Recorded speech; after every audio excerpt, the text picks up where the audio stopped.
Well, here we are this morning, a beautiful fall morning, probably in the upper 50s. Beautiful, beautiful day. Well, friends, it's simple as that. Take a look at that stir fry. I wish all of you were here to partake of this with me, but I'm going to put some on a bed of jasmine rice. A Dutch kettle like this will bake biscuits, it'll make stew, it'll cook quail. Welcome to A Sportsman's Life. We're so glad you tuned in to join us for another exciting real-world outdoor adventure right here on A Sportsman's Life.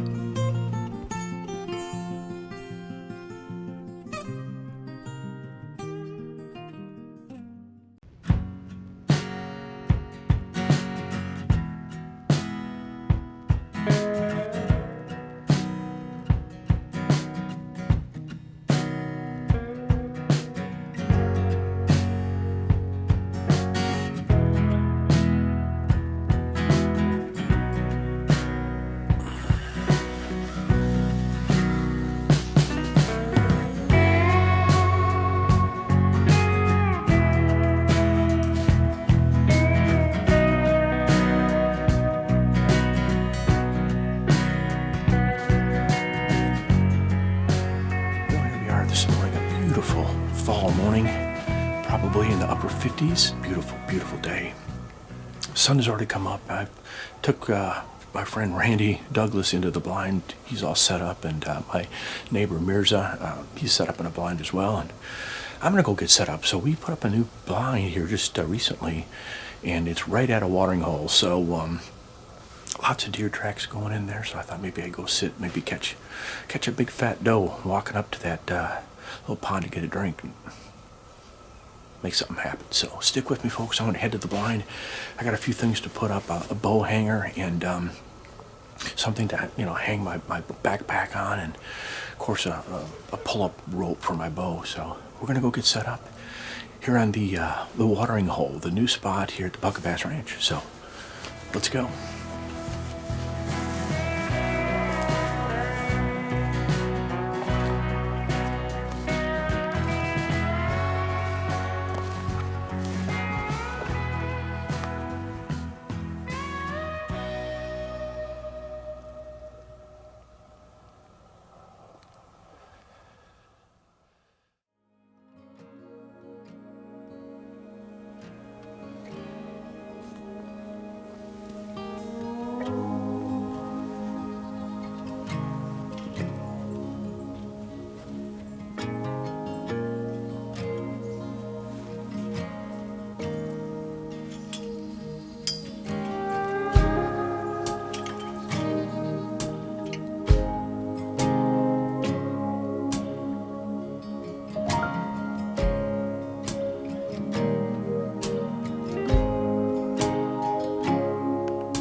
Thanks to Randy and my friend Mirza, we got this blind in yesterday, and you know what? I figured I'd hunt it first thing this morning just for fun. Saw plenty of deer. Going to be a great spot. You know, you find little spots like this little tank, this little pond on the north end of our property here. Man, it couldn't be any better. You can see deer have been coming in here drinking. So let's head back to camp. I don't know anybody shot anything this morning, but anyway, we had some fun. All right, well, thank you for joining us here on A Sportsman's Life. Got the old blind set up and the watering hole. This is what we call it. It's going to be a great spot to hunt. Brought to you by Dallas Safari Club, Conservation, Education, and Hunter Advocacy. Hornaday, accurate, deadly, dependable. Taurus Firearms, maker of the Raging Hunter. Trigicon, brilliant aiming solutions. Hi folks, it's Luke Clayton. It's time for us to do a little camp cooking. This is my old wok made by Lodge. I've had this thing almost as long as I've had that skillet that you've seen me cooking with a lot. We're going to make a venison stir fry today. Going to make it on the campfire. It'll take no time. The process that really is time consuming is the marinating, and I've had the venison marinating for a good while.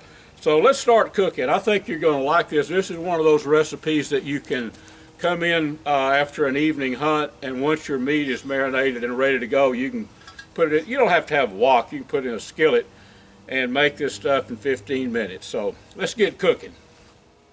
Well, friends, the first step to a really tasty stir fry is to marinate the steak. Now, this is a venison, actually some ham meat that I've trimmed really, really close. Removed all the silver skin. And we're going to marinate this overnight in some teriyaki sauce and some soy sauce, about equal parts of each. And then we're going to start cooking. We're going to use some peanut oil and make some really, really tasty stir fry. It's just a quick, easy recipe. The only thing that really takes time is marinating the meat. And I think you could get by with, honestly, probably 4 or 5 hours of marinating. But I'm going to season this real good with the teriyaki sauce and the soy sauce. Put it in a Ziploc bag and then put it in the ice chest. And then when I get to camp, put some peanut oil in a cast iron skillet, and we'll pick up the show from there. Gets really, really simple, but it is so, so tasty. I like to make some jasmine rice ahead of time and bring that to camp with me, and then you can assemble. This is one of those meals you can put together in 15 minutes after a day on the deer stand. So let's move forward with the next step. Friends, one of the keys to a really tasty stir fry is garlic tops. I don't know if you've ever tried garlic tops, but this is a row in my garden here where I'm growing some garlic, and these are probably 6 or 8 inch sprouts. I'll pick a few of these, and we're going to chop those up with the veggies. And the flavor actually of these tops is way better than the garlic bulb, which is also tasty. If you can't get the tops, which can be hard to find, you know, the garlic bulb will work. But we're going to use some of these garlic tops in ours right here. And friends, you know, I told you I love snow peas. Well, I really like snow peas. Matter of fact, we're going to put a whole package of snow peas in here. Kind of incorporate all this together. They'll wilt down. They'll become part of our stir fry. Love snow peas.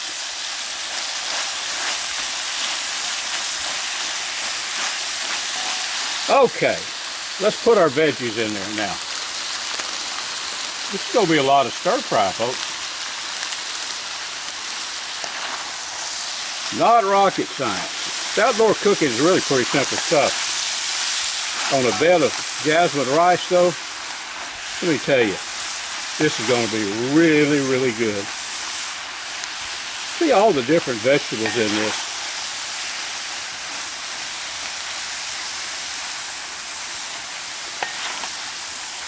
Let that wilt down just a little bit.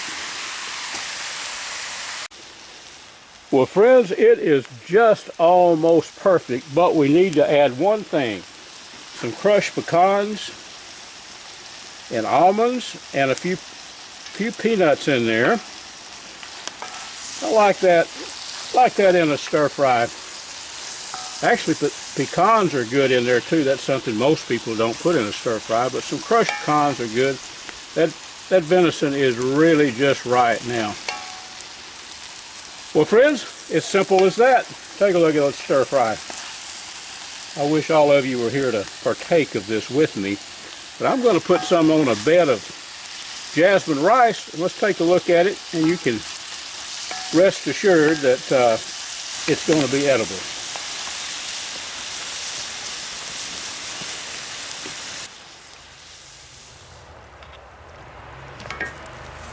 Now let's mix that around just a little bit with a fork.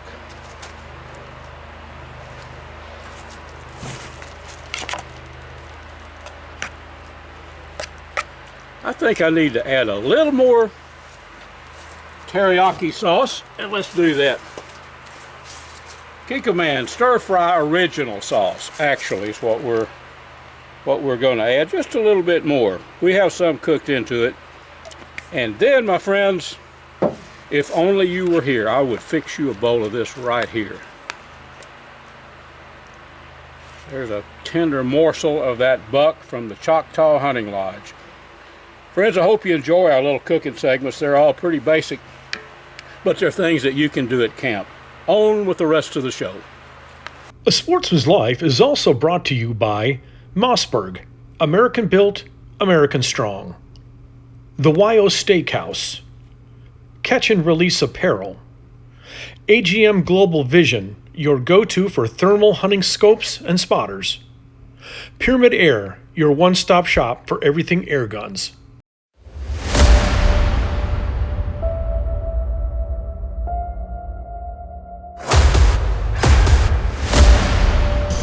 Top water fishing today. Our baits of choice were the Cotton Cordell Pencil Popper,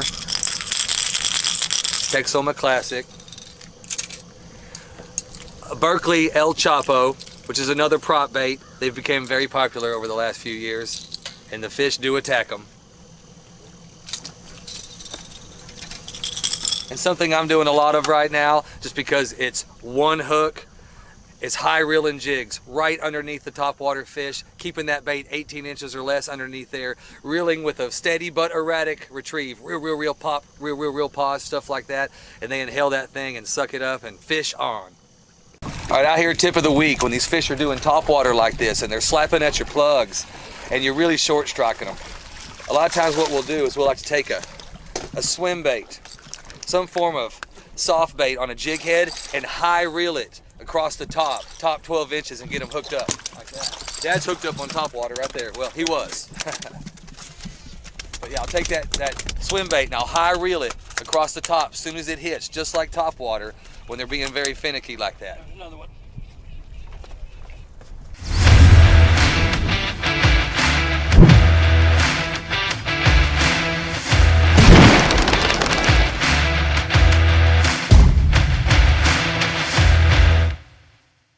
This cast iron, you hear me talking about cooking with cast iron a lot, and I thought I'd show you a couple of implements, cooking implements, that I think you need. You have to have. Now this is a Dutch kettle, folks. It's a number 10 Dutch kettle. I'm going to talk about the care of Dutch kettles a little bit too, but you've seen me cooking on this quite a bit. Has the legs on it, you know, that way you can put the coals underneath it.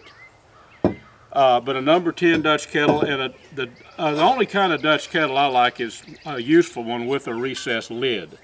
So you can see this thing has a recessed lid to put the coals on it. You can see the old ashes from the coals that I had here on this one. So a Dutch kettle like this will bake biscuits, it'll make stew, it'll cook quail. You know, you can use it for a million different applications, and you can use it at camp with either charcoal briquettes or you know, embers from the campfire, either one. So an outdoor person needs a Dutch kettle. Gotta have it. Essential gear, if you will. Here's something else that I have carried around for many, many years. It's actually made by Lodge. You would not believe the meals that I've cooked in this old skillet right here. Yeah, it's Lodge. Probably had it, I don't know how long. It's a deep skillet, cast iron, with a good heavy lid on it. You can take this skillet, folks, with this lid, and you can tenderize a water buffalo, I guess. I mean, for slow cooking, you can't beat it. So a good Dutch kettle, you know, with a recessed lid for cooking with fire. This I use over a propane burners or whatever, you know, my skillet, or for frying breakfast, you know, whatever. It's got a lot of uses. And you can tell it's been used a lot too. Now, let's talk about cleaning cast iron. If you read any manuals on cast iron, they're going to tell you, do not put water on cast iron. Well, malarkey, to be frank with you. I've used water. Okay, say for instance, we've cooked a blackberry cobbler in this. We got a little bit too much crust on the bottom that's stuck to the bottom. You're going to have to put soap and warm water in it and let it set. It doesn't rust the inside like some people might have you think. Yeah, granted, if you left it out there a month, it probably would. Put the water, put the soap in it, let it set. Let that soap do its magic, and the next day take a brush, scrub it all out, wash it out good, but do this. Take a little cooking oil on a paper towel, wipe the inside with it. It'll lubricate it, you know, and keep it from rusting. Of course, the old skillet here, you don't really, if you're frying something in it, just clean it up good and just make sure it's a little oil, a little coat of oil, cooking oil. Folks, this segment was brought to us by Gearhead Archery, Smoke Intex Electric Smokers, Snaplock Hunting Blinds, YO Ranch Headquarters, Ultramatic Feeders, and Catfish Pro. Tune in next week for some more real-world outdoor adventures right here on A Sportsman's Life.